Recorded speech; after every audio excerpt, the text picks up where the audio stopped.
السلام علیکم ناظرین کرام، شروع کرتی ہوں اللہ تعالیٰ کے بابرکت نام سے جو بڑا مہربان اور نہایت رحم والا ہے۔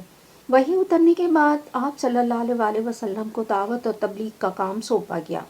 آپ صلی اللہ علیہ وسلم کی قوم چونکہ بت پرست تھی، مزاج انتہائی اکڑ اور تکبر والا تھا، باپ دادا کی راہ پر سختی سے عمل پیرا تھی، اپنے فیصلے تلوار سے کرنا ان کا شیوا تھا۔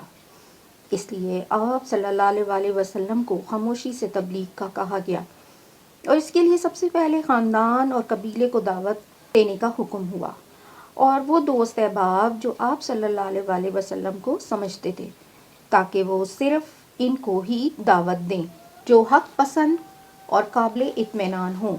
جب آپ صلی اللہ علیہ وسلم نے ان کو دعوت دی تو خوش قسمت لوگوں نے ایمان کو لپک کر قبول کیا۔ ان میں سب سے پہلے حضرت خدیجہ رضی اللہ تعالیٰ عنہ تھیں۔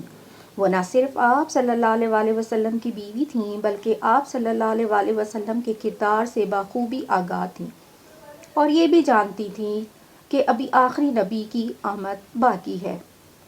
وہ آپ صلی اللہ علیہ وسلم کے موجزانہ حالات بھی دیکھ چکی تھیں اور اپنے چچیرے بھائی ورقہ بن نوفل سے سن چکی تھیں کہ جو غار حرا میں فرشتہ آیا وہ حضرت موسیٰ علیہ السلام پر بھی آ چکا تھا۔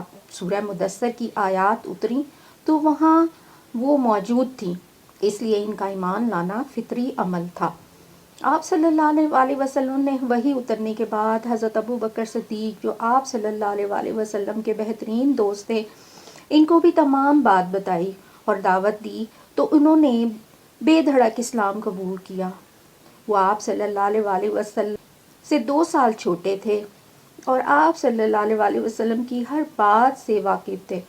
انہوں نے فوراً تصدیق کی، وہ اس امت کے سب سے پہلے مومن ہیں۔ اسی طرح سب سے پہلے ایمان لانے والے حضرت علی رضی اللہ تعالیٰ عنہ بھی تھے۔ آپ صلی اللہ علیہ وسلم کو آپ کے چچا حضرت ابو طالب رضی اللہ تعالیٰ عنہ نے پالا تھا، اور آپ صلی اللہ علیہ وسلم نے حضرت علی کی کفالت کی۔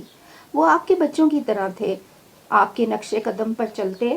وہ ابھی 10 سال کے تھے تو آپ صلی اللہ علیہ وسلم نے ان کو دعوت اسلام دی تو انہوں نے قبول کی۔ وہ بچوں میں پہلے ایمان لانے والے تھے۔ اسی طرح حضرت زید بن حارثہ رضی اللہ تعالیٰ عنہ بھی غلاموں میں پہلے ایمان لائے۔